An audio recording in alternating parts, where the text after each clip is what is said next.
Nazareth Hospital Shillong ringkat bat ke Inner Wheel Club of Shillong mentagasni kala Pynlong ya ke Jingpynshai patba awareness cum blood donation program her conference hall jangka Nazareth Hospital halat ngkra Shillong.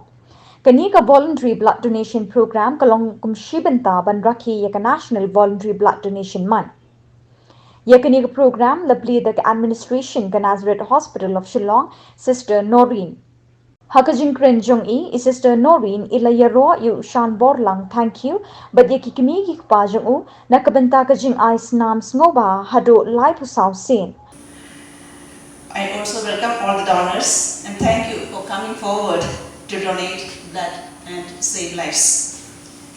2021, the World Blood Donor Day slogan is, as we have already heard, give blood and keep the world beating.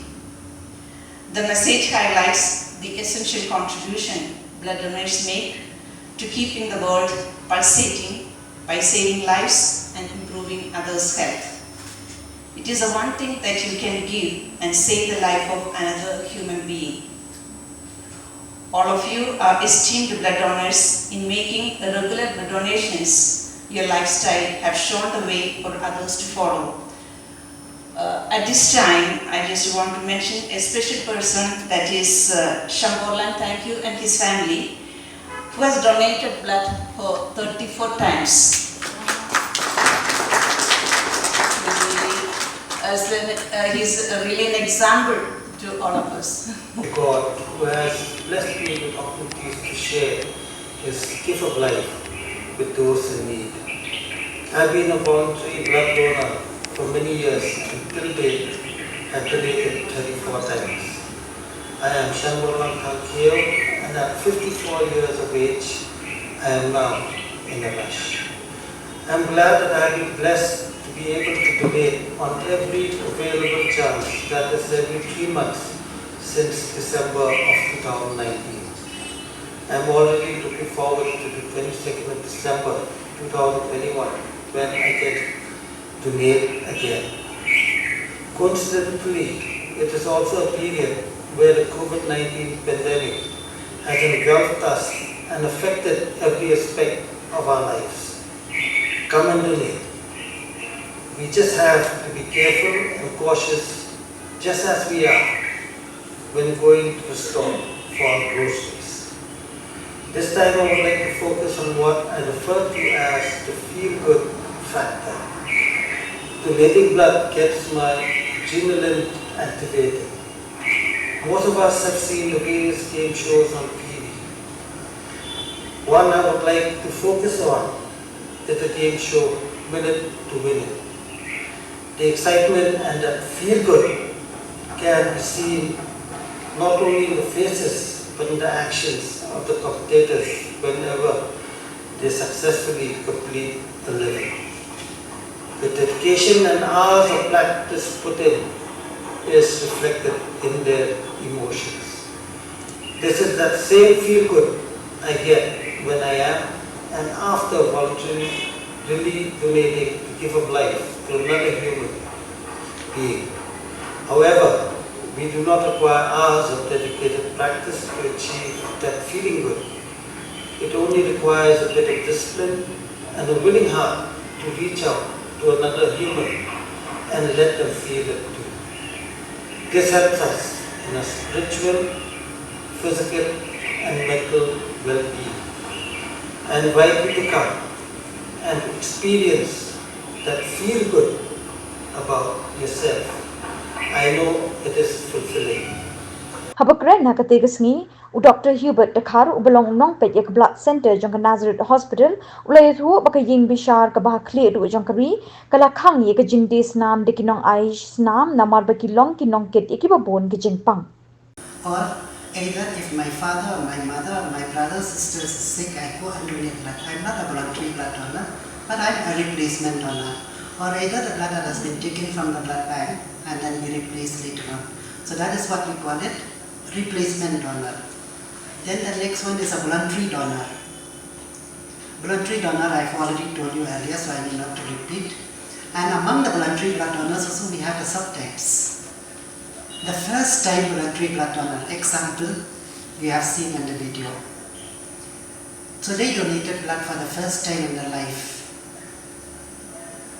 Then we have a lapsed voluntary blood donor.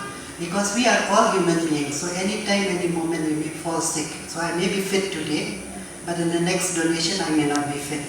So again, the next consecutive donation I may not be fit. So I may be fit again in the next 1 or 2 years. So I became a lapsed voluntary blood donor. Then the third category of voluntary blood donor is a regular voluntary blood donor. Regular means a one who really stay fit and donate blood every 3 months for men and every 4 months for women. So these are the regular voluntary blood donor. Then we do have what we call them the professional blood sellers or professional blood donors. These are the people who have been restricted and banned by the Supreme Court of India. We cannot buy or sell blood. These people are the potential carriers of many diseases. So you buy 1 unit of blood from these professional blood donors, you get many diseases for free. Then we have autologous blood donor. Autologous blood donor is a person who donates blood by himself or by herself, for himself or for herself. Example now we do have here, especially with the rare blood groups when we have to undergo surgery. So what we do, they come and deposit the blood in the blood bank prior to surgery, and on the day of surgery the blood goes back to them. So that is what we call it, autologous blood donor. Then we have what we call them forced blood donors. They have been forced to give blood. In our blood center, I have many husbands who have been forced to give blood for their wives. So they are forced blood donors. Then we have what we call them apheresis donors. Apheresis donors means the blood has many components. You have the platelets, you have the red blood cells, you have the white blood cells, you have the plasma, you have the coagulation factor. So only part of your blood is being taken and the rest is not taken. So that is being transfused. So that's what we call them apheresis donor. So these are the type of donors that we have. So what the WHO or what the National Blood Transfusion Council advocated, it advocated to convert all these blood donors to voluntary blood donation. As of date, we have very few voluntary blood donors, and majority are replacement donors, and among the replacement donors are the family members or the friends. So we want to discourage this because these are not safe source. The safe source of blood is mainly voluntary blood donor and autologous blood donor. That's why we are looking for this, because majority of people, they ask, what do you do with the blood you are taking in the blood bank? We test only for 5 diseases. What about the other diseases? We test only for HIV 1 and 2, hepatitis B, hepatitis C, malaria and syphilis. Only for these 5 diseases which are mandatory by the licensing authority as well as by the National Blood Transfusion Council and the Blood Safety Division to look for the safety of blood. So until and unless we look for the safe source, it becomes very difficult to get a safe blood. When we talk about blood transfusion, it doesn't mean that we get only blood. We have to think of safety, quality and availability. So these things that we look for when we collect the blood and transfuse for the person. That's why Supreme Court banned professional blood sellers. But so many incidences we have in our blood bank, that many, our blood center, that many are coming and bringing in professional blood donors.